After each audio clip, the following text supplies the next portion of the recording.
নমস্কাৰ, মোৰ নাম অমৰ ডেকা। মই আজি কথা পাতিম। মোৰ কোনো প্লেনিং নাই হা, আন দিনৰ নিচিনাকৈ আজিও কেমেৰাটো অন কৰি লৈছোঁ আৰু মোৰ এনেই মনৰ অনুভৱ আৰু কিছুমান অসমত ইউটিউবাৰৰ যিটো গতি বৃদ্ধি পাইছে, গতিকে অসমৰ ইউটিউবাৰখিনিৰ ওপৰতে কথা ক'বলৈ মন গ'ল। অসমত ইউটিউব চেনেল খুলি ছাকচেছ হোৱাটো ইমান আচলতে সহজ নহয়, কাৰণ মই নিজে অনুভৱ কৰোঁ। কাৰণ ইউটিউবত মোৰ 4 পৰা 5 বছৰ এক্সপিৰিয়েঞ্চৰ ফালৰ পৰা কওঁ, আমি এটা সময়ত মিউজিক চেনেল আছিলে আমাৰ। তো আমি গান আৰু এটা সময় আছিলে দেই, প্ৰত্যেকৰ এটা সময় আহে বুলি মই ভাবোঁ, কাৰণ সেই সময়টো চাগে আমাৰ উকলি গ'ল। এটা মিউজিক চেনেল আমি অ'পেন কৰিছিলোঁ এটা সময়ত।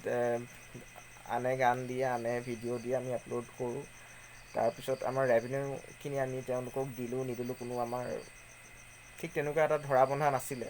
গতিকে সেইটো সময়ত আমাৰ ইউটিউব কৰিবলৈ একদম সহজ আছিলে। গতিকে আজিকালি ভাল কণ্টেণ্টৰ অভাৱ প্ৰথম কথা, কাৰণ প্ৰত্যেকে যিসকলে নিজৰ নিজৰ ভাল কণ্টেণ্ট যিসকলে ক্ৰিয়েট কৰে, অৰ্থাৎ নিজে নিজে যিখিনি ইউটিউবাৰৰ নিজৰ ধৰক টকা খৰচ কৰিব পৰা সামৰ্থ্য আছে, তেওঁলোকেতো ভাল কণ্টেণ্ট ক্ৰিয়েট কৰি লয়।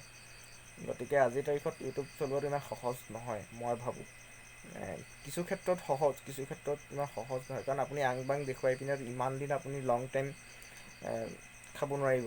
কাৰণ এটা সময়লৈকে আপুনি আং বাং দেখুৱাই চলাই নিছে, এইটো বেলেগ কথা, হয়তো বহুতে চাইছে। এটা সময়ৰ পিছত হয়তো সেইবোৰ নচলিব। সেয়াই, মই আচলতে ইমান এক্সপিৰিয়েঞ্চ থকাৰ পাছতো মই ভয় খাইছোঁ যে মোৰ এই চেনেলটো মই ক্ৰিয়েট কৰাৰ পাছত মই চলাই নিব পাৰিম নে নোৱাৰোঁ।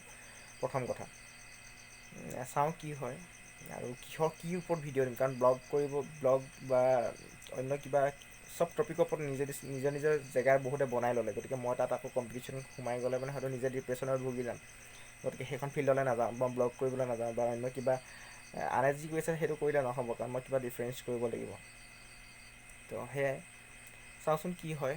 গতিকে আজি মই এনেই আনকাট ভিডিঅ' জাষ্ট আপলোড কৰি থৈছোঁ। এইকাৰণে আপলোড কৰি থৈছোঁ কাৰণ কিবা এটা শিকিম এই ভিডিঅ'টোৰ পৰা।